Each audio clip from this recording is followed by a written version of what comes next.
अस्सलामुअलैकुम नाजरीन।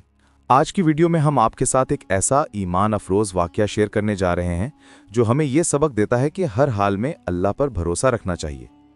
ये वाक़या एक गरीब मगर नेक शख्स का है। वो रोज़ाना मेहनत मजदूरी करके अपने बच्चों का पेट पालता था। एक दिन वो बीमार हो गया और काम पर न जा सका। घर में खाने को कुछ न था। बच्चों ने भूखे पेट बाप से खाने का सवाल किया तो उसकी आंखों में आंसू आ गए, लेकिन उसने हिम्मत नहीं हारी और वजू करके 2 रकात नमाज पढ़ी। नमाज के बाद उसने दुआ की, ऐ अल्लाह, रिस्क का मालिक तू है, मेरे बच्चों को भूखा ना सोना पड़े, मैं तेरे सिवा किसी से नहीं मांगूंगा। वो दिल में अल्लाह पर मुकम्मल भरोसा करके सो गया। सुबह हुई तो दरवाजा पर दस्तक हुई।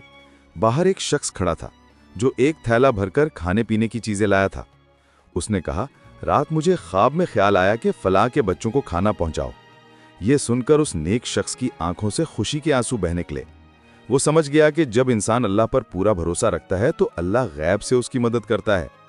नाजरीन, ये वाकया हमें ये सिखाता है कि मुश्किल वक्त में भी अल्लाह पर यकीन रखें, क्योंकि वो अपने बंदों को कभी अकेला नहीं छोड़ता। अगर आपको ये वाकया पसंद आया तो वीडियो को लाइक और चैनल को सब्सक्राइब जरूर करें। अल्लाह हम सबका हामी और नासिर हो।